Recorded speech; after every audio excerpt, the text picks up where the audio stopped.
So yes, the topic of today's lecture is going to be the Livonian intangible cultural heritage, the community perspectives and concerns.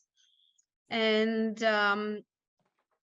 preparing this lecture, of course, Milda actually mentioned about these contemporary aspects, and there will be some key issues about intangible cultural heritage, not only definition, but about also how this ICH, I will use this these three letters instead of this long term, how ICH actually gets involved into the community perspective of let's say identifying themselves, who they are, and in terms of belonging to the community as well, and of course in terms of cultural landscape also. So how this ICH works as a connection or a link to different directions of identity and belonging. So yes, about myself, few words. I have to say that it happens that I'm coming from a professional field. So it's been about 20 years that I've been working in branding, marketing, and communications.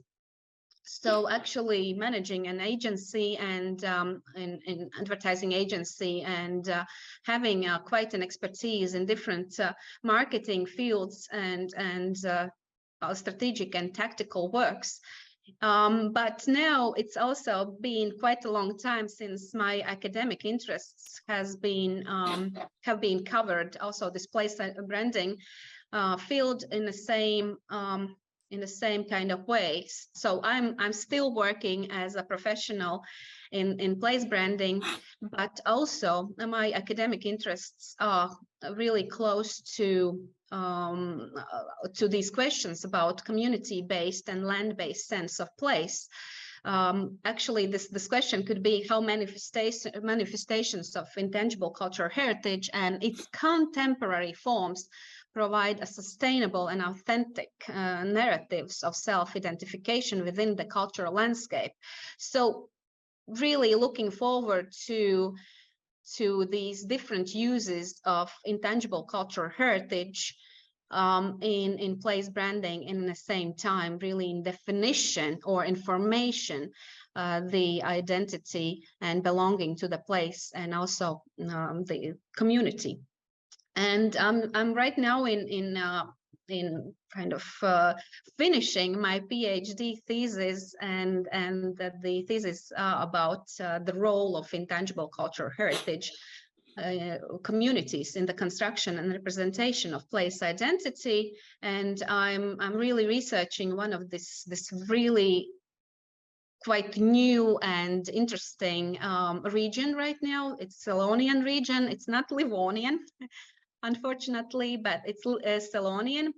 But my academic choice is connected to this quite a new law of Latvian historical lands, and therefore the Selonian region has regained an independent and legitimized authority that they can actually form their own region. So therefore this identity formation and construction of themselves, it's quite interesting for the researcher.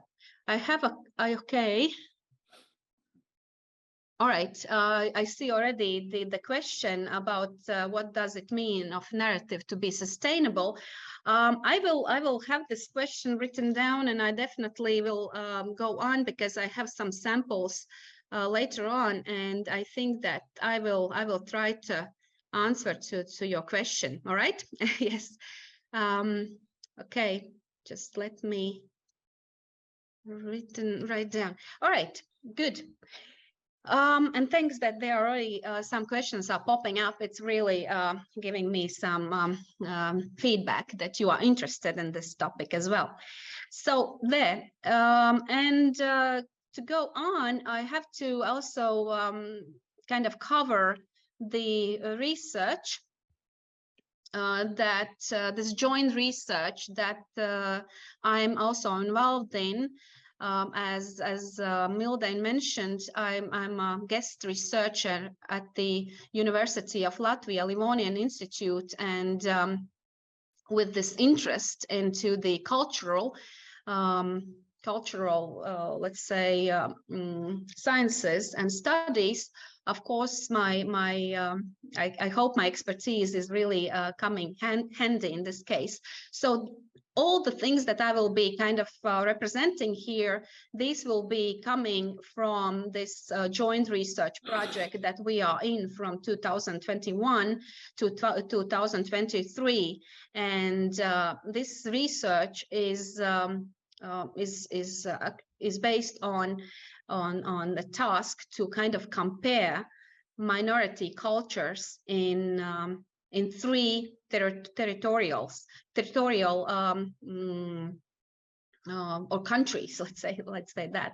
So UK and Cornwall, Netherlands and Frisians, and Latvia and Estonia are covering Livonians. And the main task is to better understand the interplay between majority and minority narratives and perspectives and performances of intangible cultural heritage, and also to make marginalized cultural landscapes more visible and resilient, and also produce some guidelines from these researches, how to work more, or how to cooperate or network between these local municipalities, local communities in this local perspective or local level, and also in regional and in national level as well. So how to use actually this intangible cultural heritage as a value, as a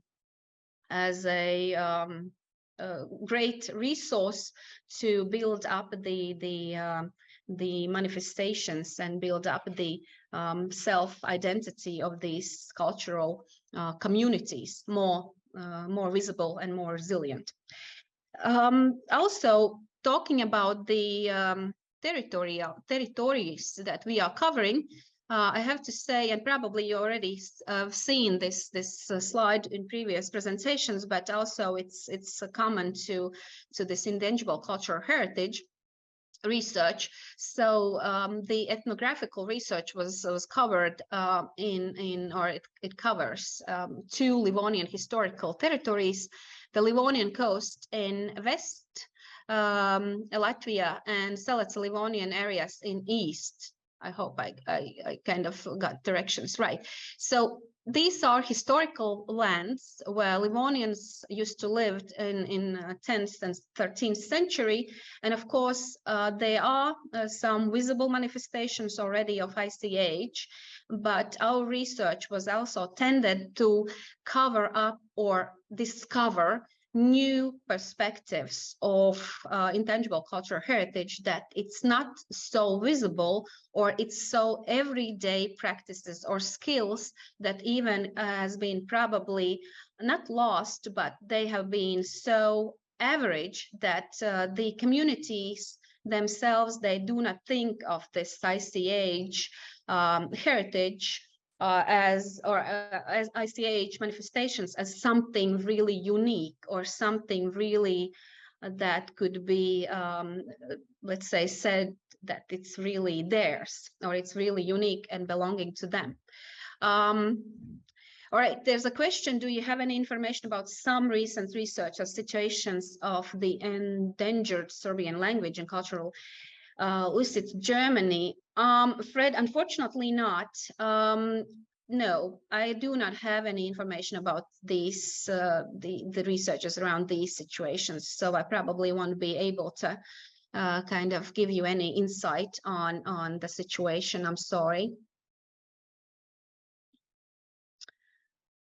All right, and continue on talking about, yes, so this is the territory-wise, how we covered the ICH manifestations in Latvia, and a little bit also going into the Estonian part, the south of Estonia, of course, because the borders in this case, as you know about ICH, they're definitely talking about borders, is probably less important, more about how this ICH is engaging people who used to live in these historical territories. So going on, it's all about people, of course. I have to say that during this research, we have met a lot of people, and these talking about the groups of the research, they are starting from stakeholders, regional administrators who have to take care not only about cultural perspectives of the regional development, but also in marketing and branding, also political issues and so on. And also getting into the depth of community themselves. So we met a lot of local people. There's probably will be this question about insiders and also outsiders who belong or who does not belong to community. I will cover that issue a little bit later on.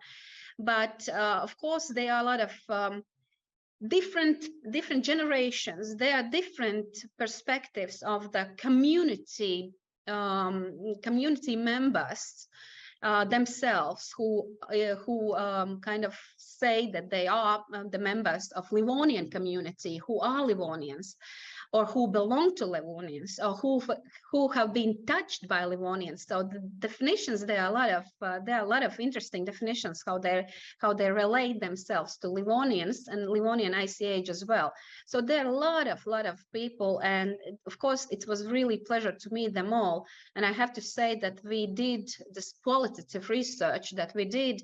It maintained and resulted into the 60 interviews, and it's about 800 pages of transcribed material that we have. And the research questions also, they were pretty much wide, because talking about identity, talking about belonging, talking about community, behavioral issues, and also about ICH as the resource, as a capital for community building and community identity themselves. So the material that we did, the photo,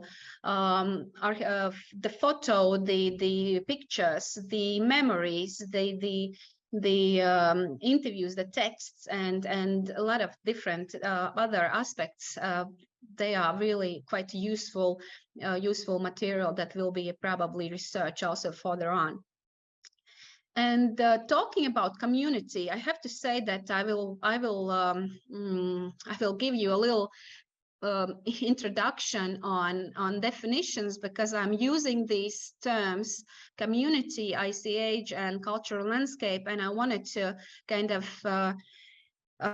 place ourselves, myself and you as a listeners right now of this lecture on one page. So to define what I understand with the term community, and probably also what are those perspectives, and also what are the concerns on definition community within the ICH. So when we look up into the UNESCO glossary, we see that community is defined as a group of people sharing common characteristics or interests, and of course community also can be defined by this geographically based group, so territorial wise, that they are connected to the place or territory where they are residing, so where they living. And this perspective is probably quite a common definition, and I wanted to always go deeper on and see what are those probably issues or challenges in terms of defining community within the ICH. And then, of course, the next definition comes from the Convention of the Safeguarding of the Intangible Cultural Heritage in UNESCO from 2003. And here we see a little bit detailed community definition. Communities in particular, indigenous communities, groups, and some cases individuals who play an important role in production, safeguarding, maintenance, and recreation of the intangible cultural heritage. So here we see a little bit diverse definition towards who are these actors of community who could be probably closer to the source of intangible cultural heritage, and and those groups or communities, also individuals, who could actually care about intangible cultural heritage. So thinking about the reproduction, also about creative works, or probably also some inventions towards intangible cultural heritage, how it's understood in our days, or what are those bridges, how to actually build understanding or interpretation of the ICH towards new perspectives in our days. And of course, we also notice that the terms of minority, group, and community are relatively interchangeable in international law, talking about also the convention and other international these international contracts or laws. So we see that they are not quite strict definition of meanings what we intend to understand by minority, group, or community. So this is really interesting. And of course, for the researcher, they are probably context that is really the one who divides who is who in a way. I'm sorry for putting that simple. Or what are those reasons why the community interprets about themselves or defines themselves as marginalized or subaltern community, for example. What are those indicators or criteria why they say about themselves that they are kind of endangered or marginalized? So this is really interesting issue as well, and especially subaltern communities, where these communities are kind of placed in a third person or third part position and are pressed by majority narratives, for example, of identity formation or something like that. So they are kind of kept in narrative space where they feel about themselves that they are marginalized or subaltern, and it depends from the community voice, from community leaders, and from their in general power to actually kind of come out and represent themselves, of course, through also ICH. There's another issues, or there are another concerns about community formation, and this is really interesting, and actually it can show us how wide perspective could be on management of ICH and also of safeguarding ICH as well. So defining community in terms of who are those groups or who are those actors, different public sector, NGOs, local municipalities, different assets of actors that could be used in ICH safeguarding. There's I think a brilliant definition right now, kind of widening up the perspective of these groups who could be responsible for intangible cultural heritage. And you see there are cultural and all barrier communities of ICH, practitioner associations, also practitioner communities, local non-barrier communities, and individuals who actually belong to this place or belong to the community, but they are not probably directly connected to the ICH. NGOs, of course, academic personnel, scientific institutions, including museums as well, national artistic academies, local authorities, central and regional government agencies, and private sector as well. So what it means in this in this perspective, it means that this cultural community could actually have an issues on corporation, have an issues on networking and so on. So they, if the core of the understanding how important this local ICH is, then they actually have a power from different sides, okay, involving stakeholders, involving community members, and so on, so on.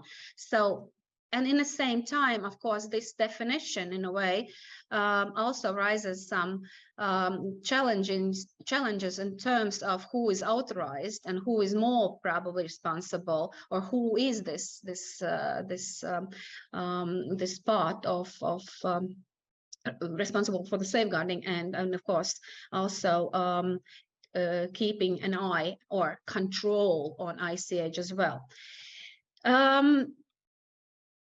Talking about intangible cultural heritage, of course, this is also an interesting topic, not only in terms of definition, but also in terms of understanding how ICH is understood in terms of everyday practices. But of course, again, the Convention of the Safeguarding of the Intangible Cultural Heritage says that ICH means the practices, representations, expressions, knowledge, skills, as well as different objects, artifacts, instruments, and also cultural spaces that are associated with communities, groups, and also in some cases with individuals who recognize these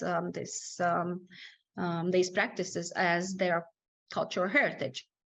And also the intangible cultural heritage is manifested in different following domains or forms. And there's always a question about language, because in Livonian intangible cultural heritage, the language plays a very important and significant role.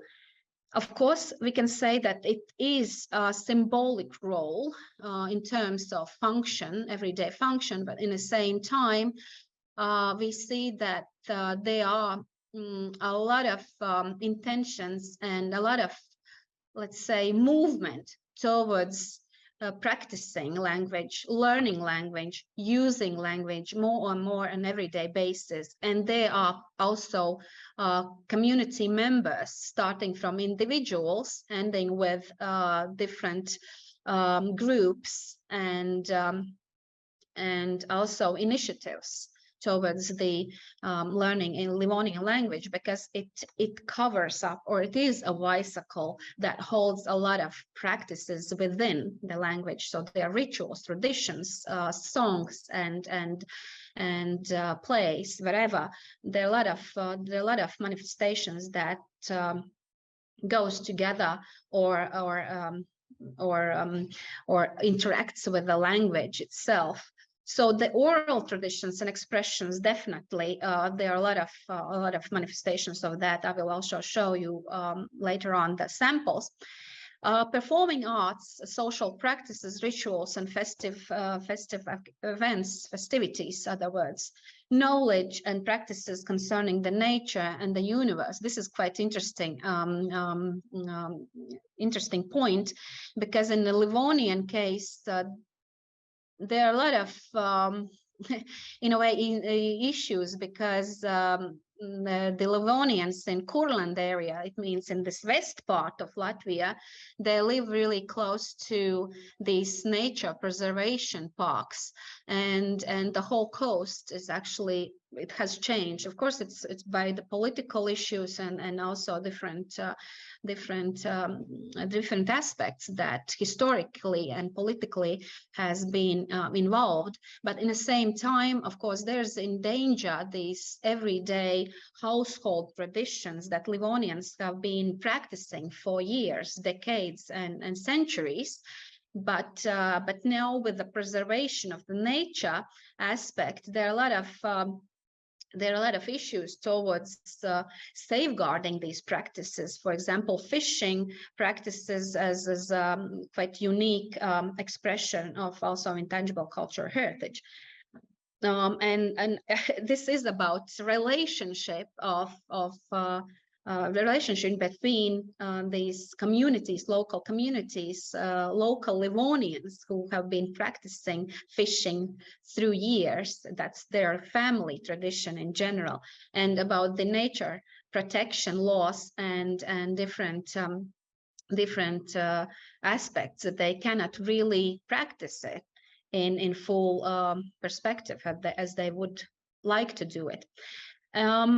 And traditional craftsmanship, of course, also. So these are definitions of in a way, intangible cultural heritage, the definition itself and manifestations. And then, of course, we talk about this living heritage. I think that this is already a term that is used a lot in not only by researchers, but also in practices that I hear from local communities, that they are living their heritage, they are living their traditions, they are quite practicing, they are experiencing, and it's really interesting that they are not only engaging themselves or engaging other community members, but also trying to engage, of course, visitors in their heritage as well. So we talk about living heritage and living tradition. But there are also some concerns or some, for researchers, some interesting perspectives on intangible cultural heritage, because from one hand, as I mentioned, it's a living heritage, it's a living practice, experience itself, but in the same time, we can find here, or we can actually highlight some power, some capital, some issues of resource that can be used in different directions. And there will be a few quotes that will be connected to the topic that I'm kind of covering in my research as well. So we see that there's this kind of quote that all heritage is someone's, and therefore by the definition it's not someone else. So how I interpret this quote, from one hand, of course, the intangible cultural heritage has been there, for example, in Livonian coast or other communities for centuries. In the same time, who has hands on intangible cultural heritage? Of course, it can be institutionalized identity in a way, because the Livonian cultural space landscape, is also listed in Latvian National Cultural Heritage, Intangible Cultural Heritage list since 2018, and it's there. But also it's about question about who belongs to this intangible heritage, or who has this usage of intangible cultural heritage. And this understanding or interpretation is quite questionable. Also, it's about the power relations to heritage, because there are definitely some perspectives on using cultural heritage as power, as a capital, talking Pierre Bourdieu's terms, the symbolic capital, cultural capital, or social capital as well. So it's about how we actually spotlight the usage of intangible cultural heritage, and is this usage in terms of identity building or community building or place identity building itself. So there are a lot of interesting directions on this power dynamics in the same authority of intangible cultural heritage within the community.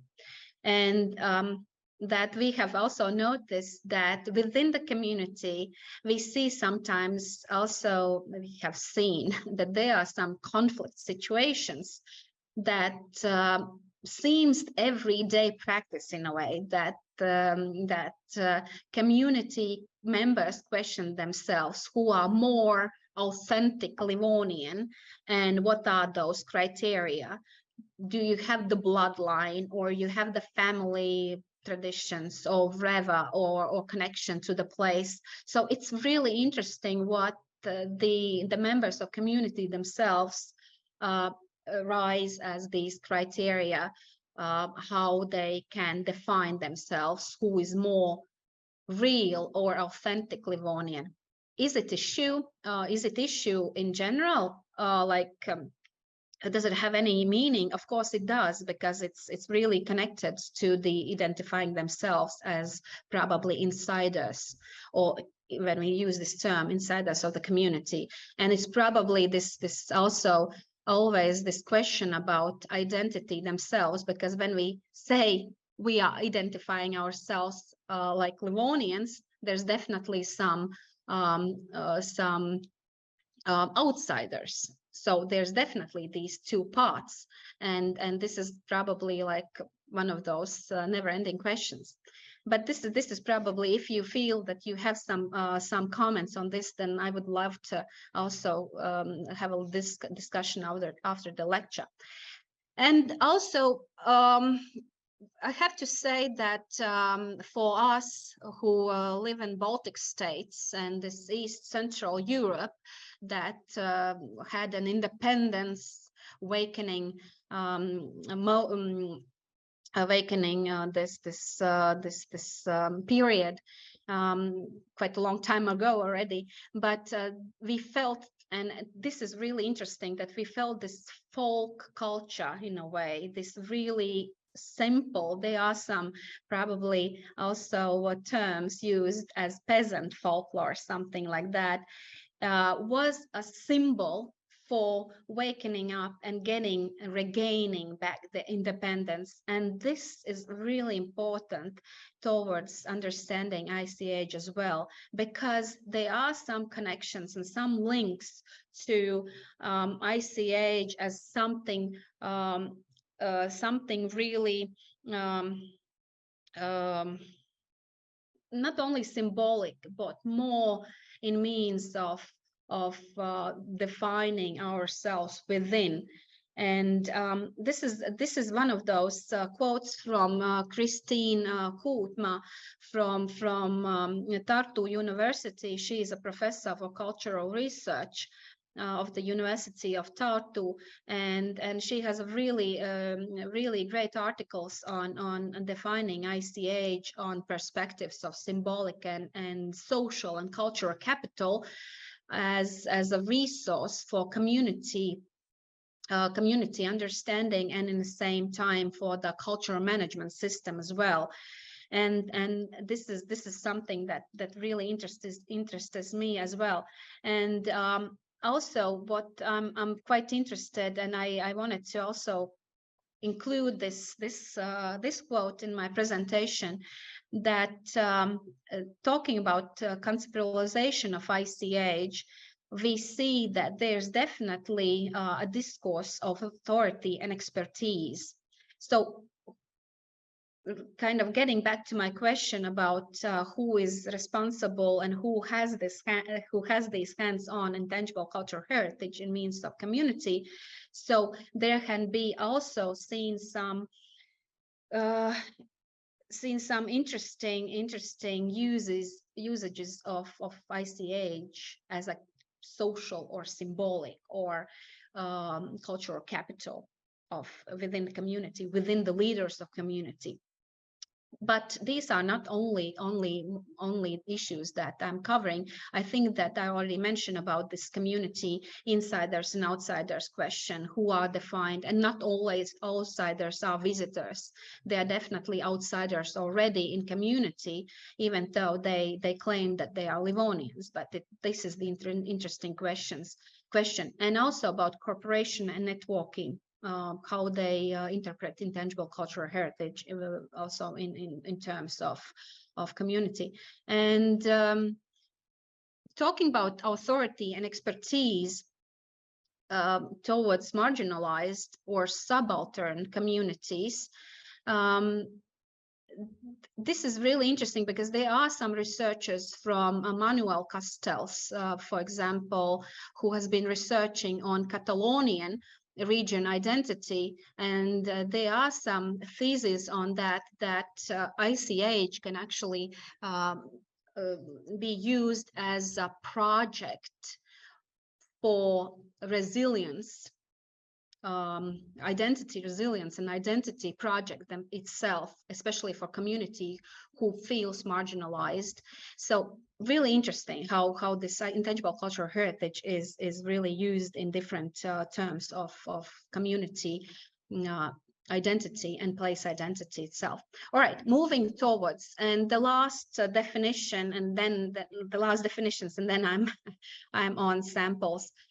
About cultural landscape, this definition is more probably concrete, because we see that even though there are some, and I will put all those three quotes on the screen, and we can see that there's this concern about this interplay between given human community or given this local community and how they embody their means, their relationships, their behavioral towards this cultural landscape, how they practice this place, and of course heritage plays here a really great role in terms of identifying themselves as members of this cultural landscape.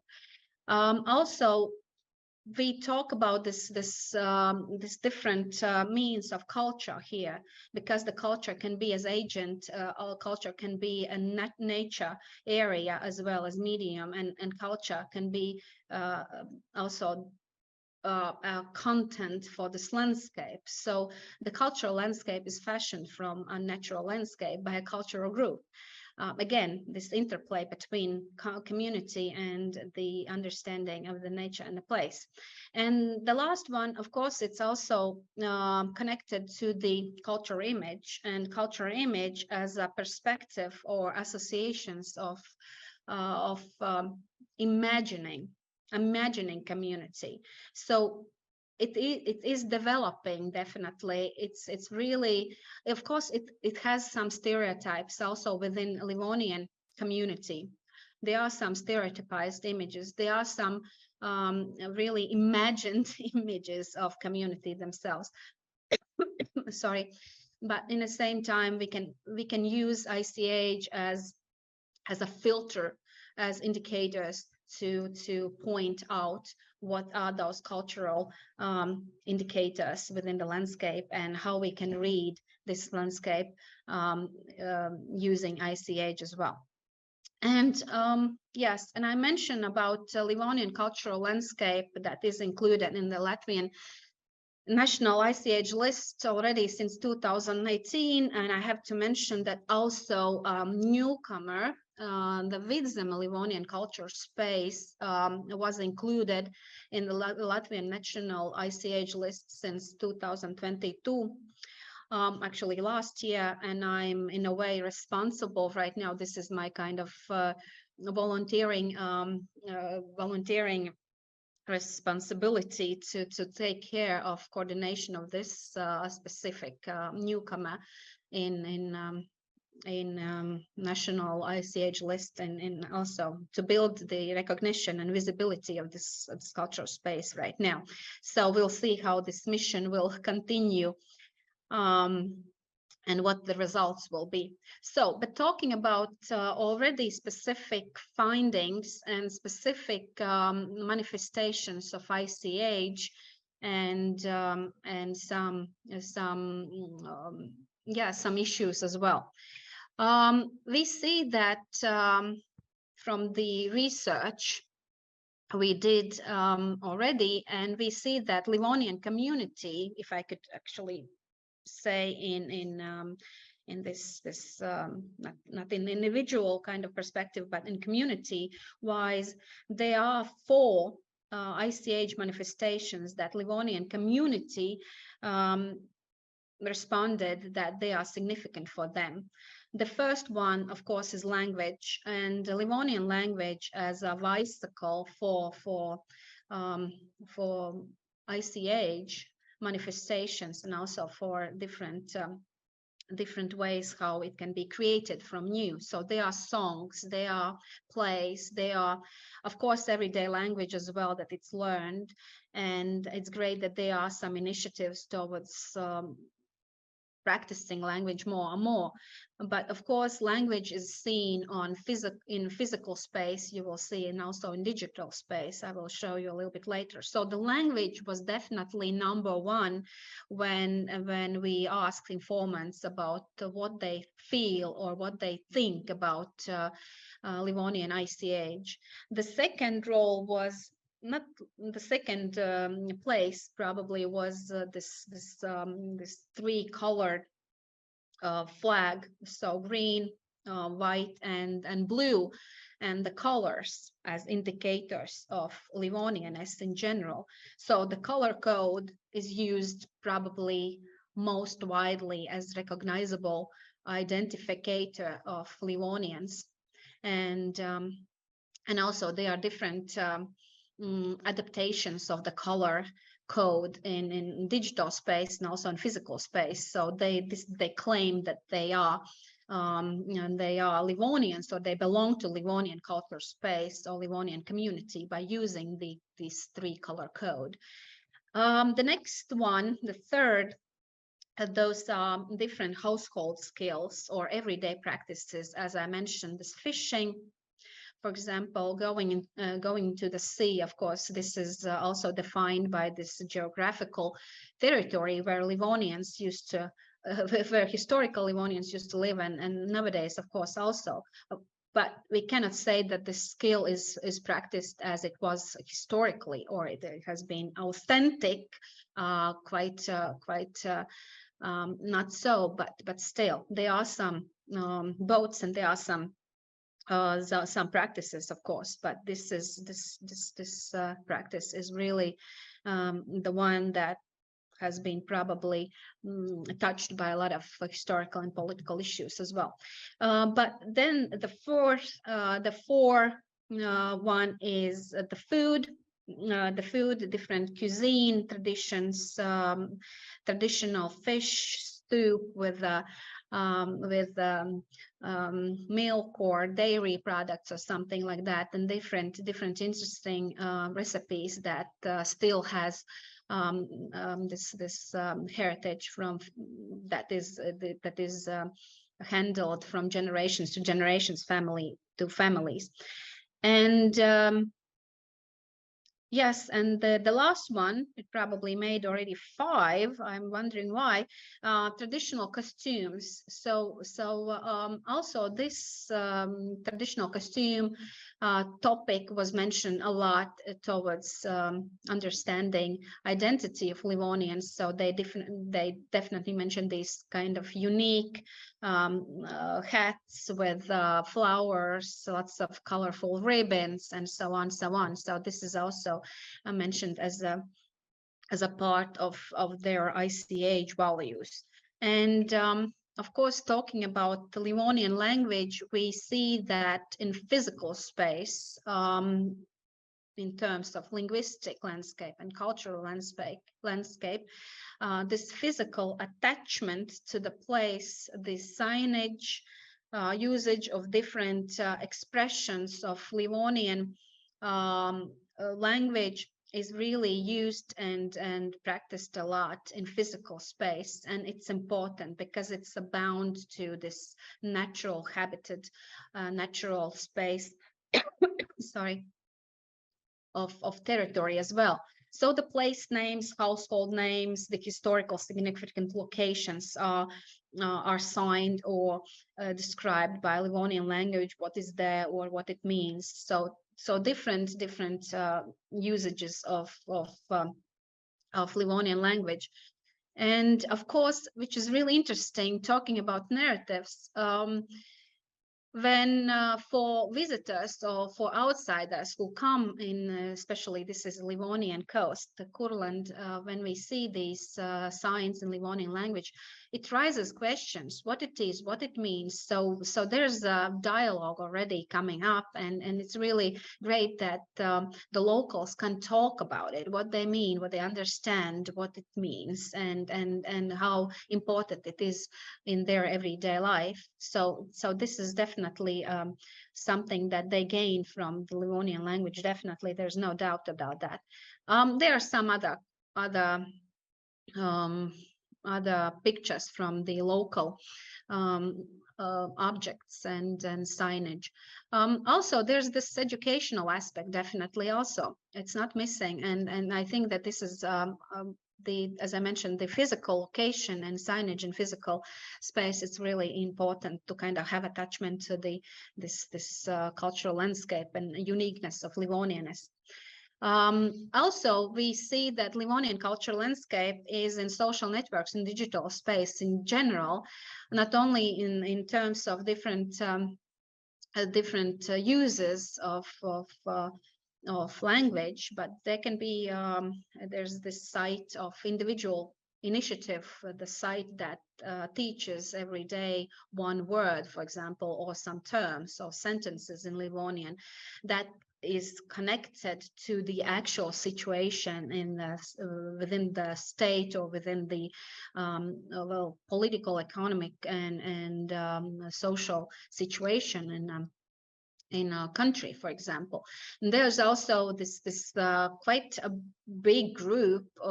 Well, this screenshot probably is already kind of old. It probably had to be renewed, but this is the group of Livonian coast people who more or less they in their discussions or in their discourse, they're more everyday life issues, but still they really kind of have strong attachment to their place and strong sense of identity. So in everyday basis, so they kind of have this watch guard or having an eye on different issues that is happening in the coast. But of course, there are a lot of color codes used, the language itself, expressions, personalities, images, photos of the nature, and so on. So the content is quite visible and it's quite recognizable of its uniqueness and so on. And of course, there are a lot of different manifestations also talking about visibility of ICH and one of Livonian ICH, I'm sorry. And one of the biggest events is this traditional annual Livonian festival that is happening in the first weekend of August.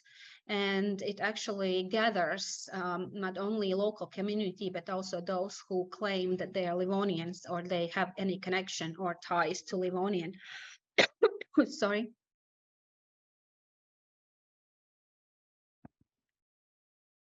Well, to Livonian heritage. Sorry. So also talking about representation, there is different also manifestations of these three color codes, and definitely definitely the celebration of Livonianness, it's there.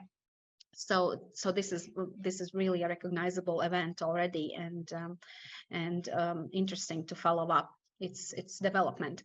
Of course, the camp of children and youth, Mirlinkist, which is also plays a really important role. You probably already have heard of it, but I just mentioned here because the especially Livonian language, different traditions, also researches that children and youth is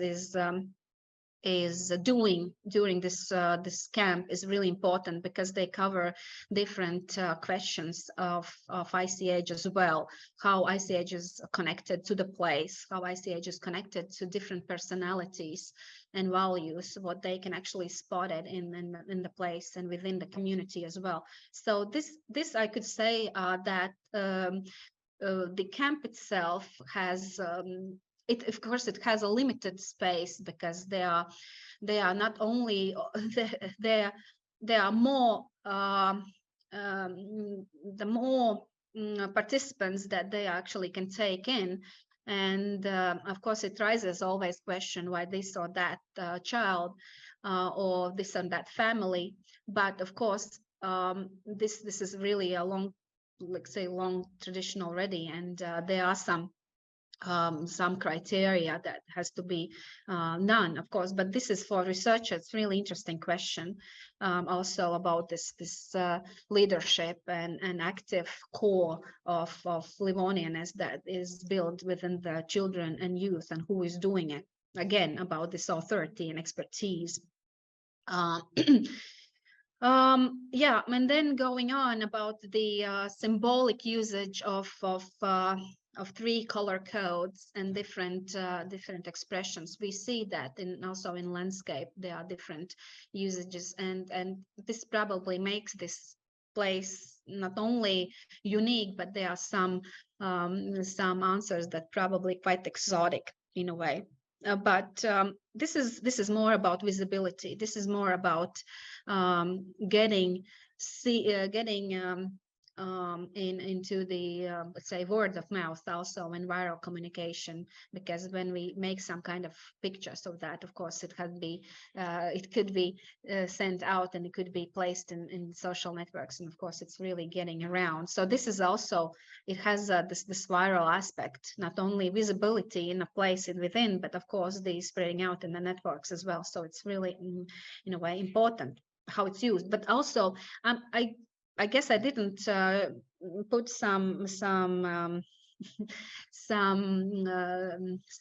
and some pictures actually from different uses of three color code, how different it is, but those are practices of people and community in general, how they understand and how they interpret. But there are some really interesting cases. But here you also see there's this flag, there are different heraldic symbols and uses into different not platforms, but in materials and objects as well.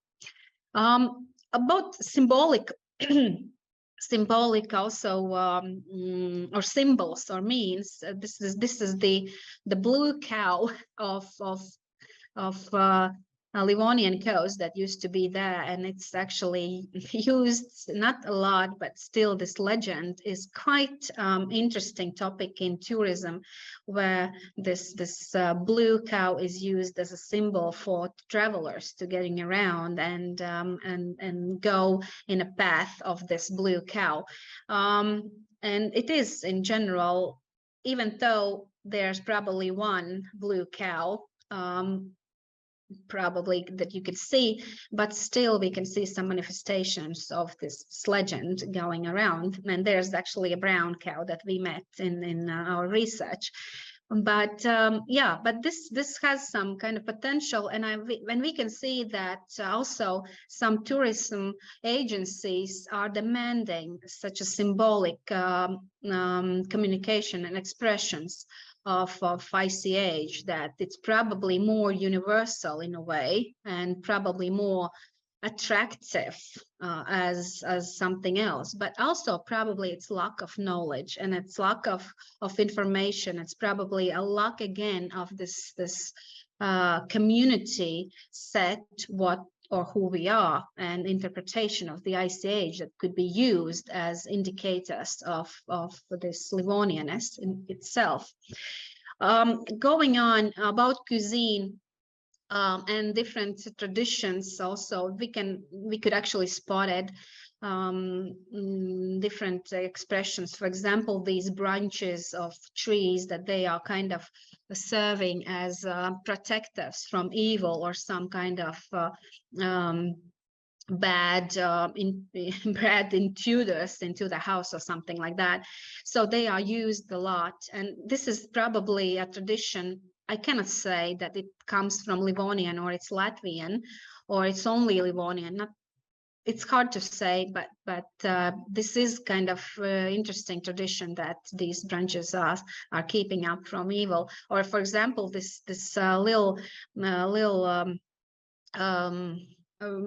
round thing, I'm sorry, couldn't find the word, of yellow flowers. This is also a symbol for for luck, for happiness, or something like that. And this is probably that we have to also see, is it really a traditional or something historical that is heritaged through years, through centuries, or it's something new that people are doing right now. But definitely there are some, of course, knowledge and practices that have been heritage in family, for example.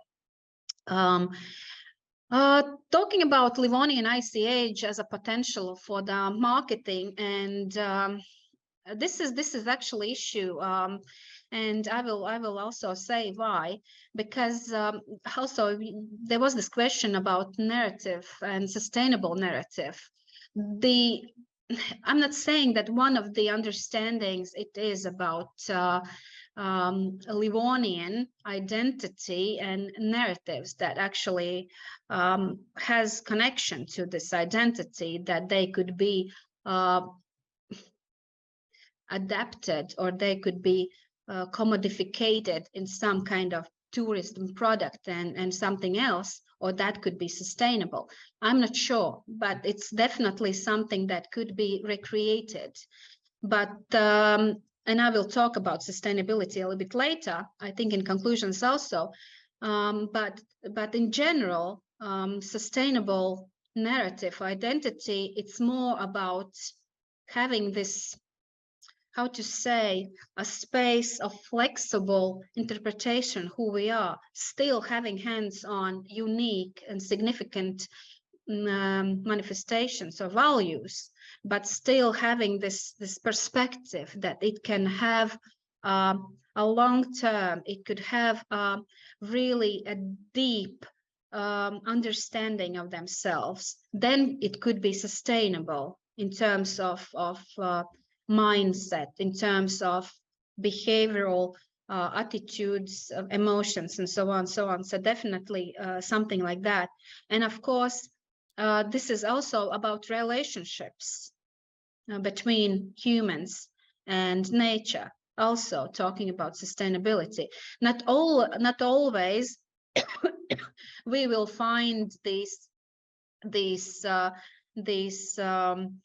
ICH manifestations quite as sustainable. For example, this yellow flower weed, whatever it is, because you can imagine if every family, if every individual will start to pick up these flowers from the coast of the sea, then definitely there will be some danger of nature in general, or disappearance or specific species of this flora from the coast. So then we cannot really say about sustainability, especially if the narrative about these yellow flowers, that they are protecting from evil and they are a great symbol for the luck or attaching luck and everyone has to have it, and this is really Livonian ICH.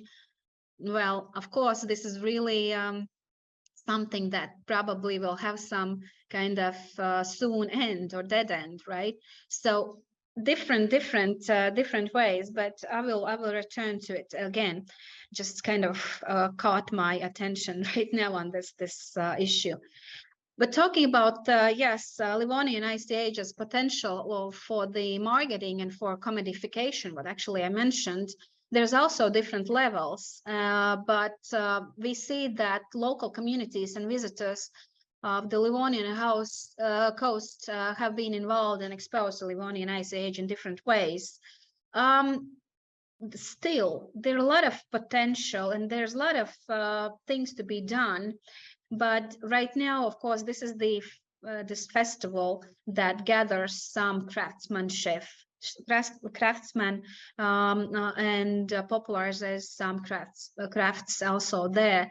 There are some interesting, probably, ways of interpretation of color codes and using them into some contemporary products, but well, it's hard to say. They are probably, as you see here, some souvenirs or something like that, but they are probably such a small part, and probably not the significant part, but also it depends what kind of narrative, what kind of meaning the producer himself gives to this little thing, or what actually visitor understands. Maybe he or she buys this bracelet with 3 colors and feels that it's really a symbol of Livonianness, and it has to be kept on, even though it is really cheap or something like that. So it's really a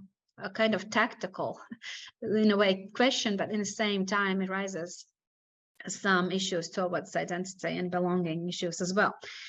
Yeah, so and talking about also potential of the marketing, of course, it's also talking about some entrepreneurship practices. For example, there's the rental of the boats, and there's this food and cuisine offer, something like that. So this is really also talking about who it does is, what kind of things they are, and how qualitative, how educational, how smart in the end it's done. So to kind of keep this level of I would say high quality of really significant heritage that it's there in this place.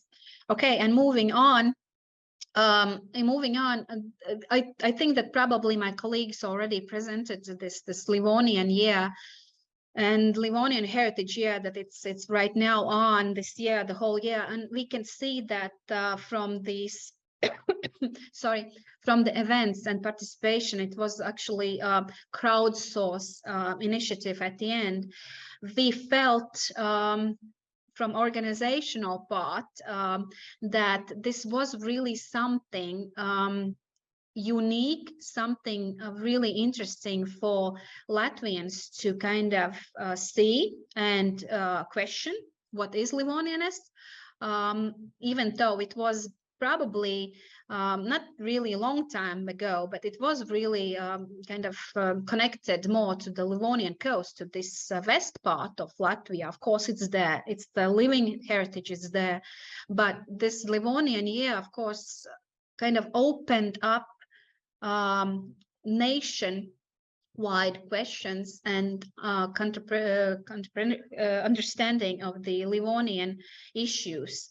And I'm pretty glad that there were a lot of initiatives, especially in these historical lands, and this visibility of Livonianness. It took, well, different ways, but it was really there and it was visible. So it's talking about the answers to the question, is Livonian intangible cultural heritage more visible than it was before? Yes, that's definitely. But of course, it's interesting to follow up how it will develop.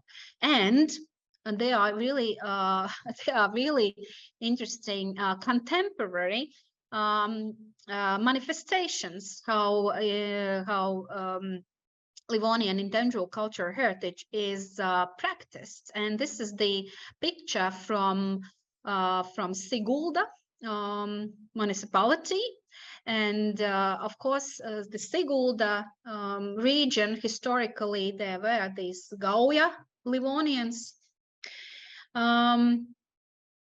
But right now, the city itself and the municipality sees this Livonian ICH as something attractive, something so unique that they could use it in their awareness of the place brand itself. And here you see there's different generations, there's different expressions, starting from ethnographical archaeological costume towards these t-shirts with the name of this Gauja Livonian or Gauja Liv, Gauja as a river and Gauja region in general, and different manifestations. So there's a hand-to-hand, this kind of contemporary, active, dynamic identity, even though these people probably do not recognize themselves as Livonians, but they feel that this is something that they could use as a identity development content, or these constructions, right? So not only the flag and colors, but also some traditions that is involved, and their little ones also quite happy. And of course, these images are qualitative. Talking about communication, they are widespread in networks right now, and it seems that this region has found another niche or a topic of their awareness in terms of place branding. So interesting way how it has been developed from really this historical and local perspective of Livonian coast, where the tradition is alive and it's really there and it's practiced, especially the language and so on, and towards this really contemporary, handy, engaging identity that could be kind of worn as a costume right now for the place. Really interesting. Well, I'm coming close to the end, and I wanted to kind of put it together. So ICH values in the discourse of place identity, and of course, in terms of cultural community as well, we can see that definitely culture can be found as values in these three parts: knowledge and skills, symbols, including language, tradition, narratives, and meanings, and also personalities. Not only historical personalities who have done a great contribution to the Livonian ICH, but also personalities who are active right now in recreation of Livonian ICH, who are participating in different creative industries, doing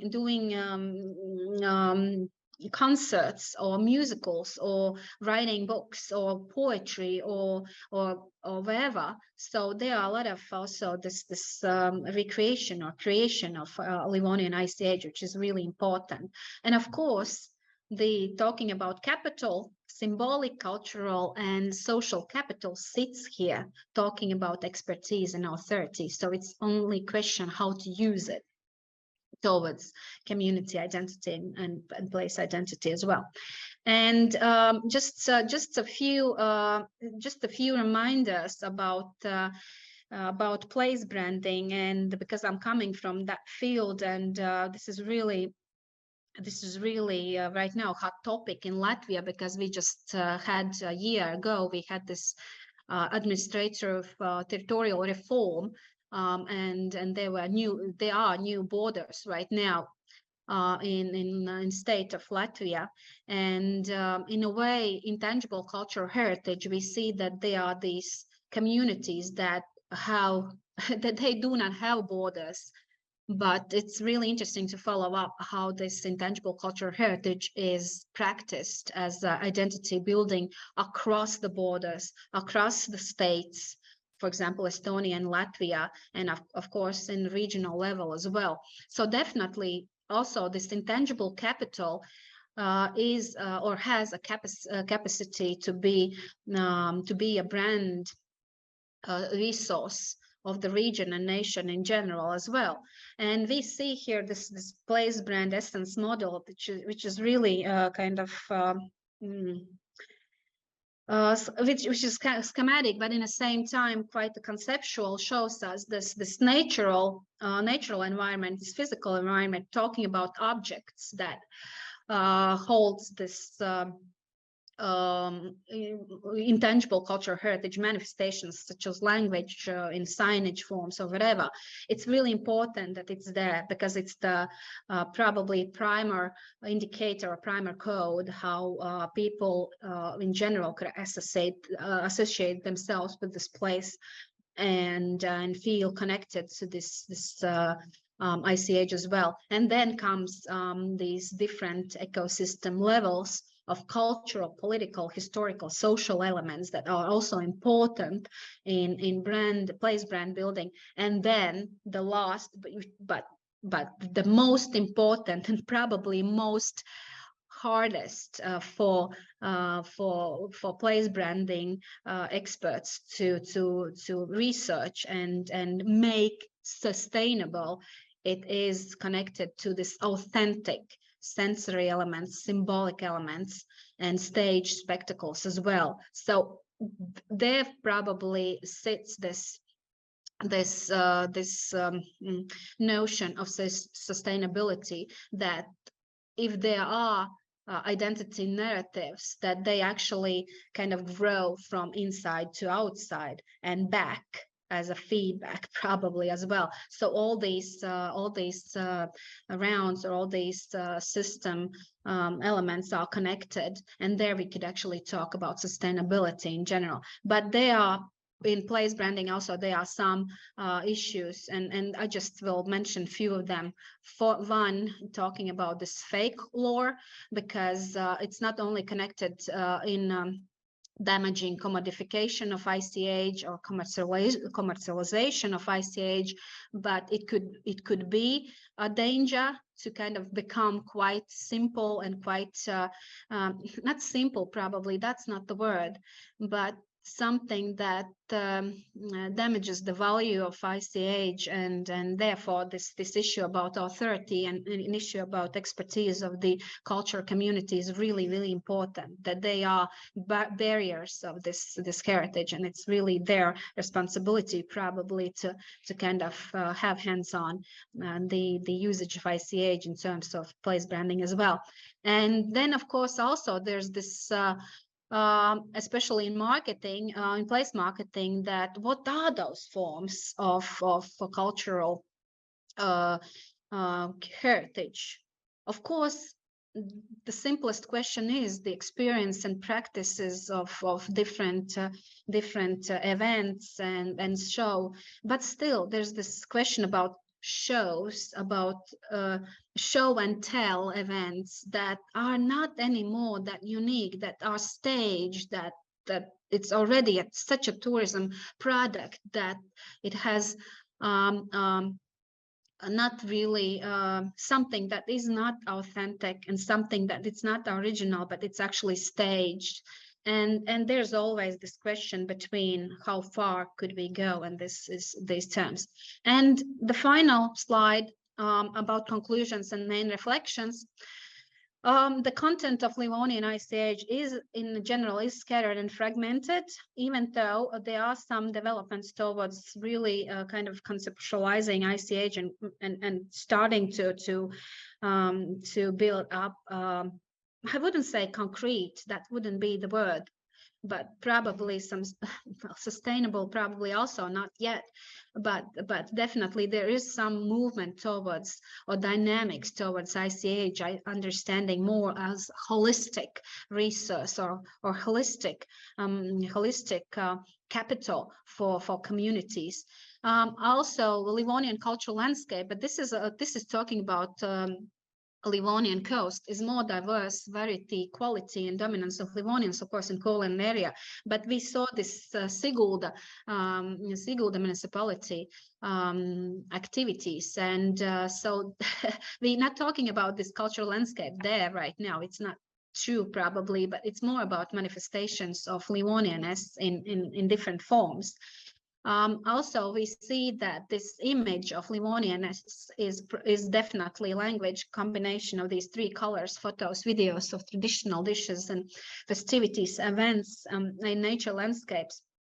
We talk more about these coast villages and homesteads in Livonian coast in this West Courland part, but now we see that there are more people exposed, more members of community that actually have a voice. They had a voice before, but now there's this ground. Probably, I'm not saying that it's thanks to this research also, but it actually has more awareness of Livonian ICH in general. And I think that people are more proud to demonstrate their Livonianness right now. And I think that that's really good. And also talking about characteristic narratives, sorry, insights and communication, we felt from this research, not only felt, but there were indicators that confirm that awareness of Livonianness, it is seen in ICH manifestations and so on, and it has a potential to develop and sustain more visible cultural heritage, definitely starting from this physical, natural environment and then going towards different these systemic levels. And the last one, talking about the local community, and we're talking about descendants, we're talking about newcomers, as I mentioned, about this insiders and outsiders questions. But the community is the key asset to develop and maintain sustainable narrative of Livonian, that embodies the strong sense of place as well. And it's not, I'm not talking about bracelets in 3 colors. I'm talking more about these main narratives that could be as messages, like general messages, embodying ICH and kind of agree on them. Okay, but it's actually it's about question of leadership. It's about question about trust. Well, there are a lot of emotional and emotional connections to also within the community itself. Yes, and thank you so much, Tienu, Tenu. And if there are any questions, please welcome, and I'm happy to hear your comments and your thoughts and questions.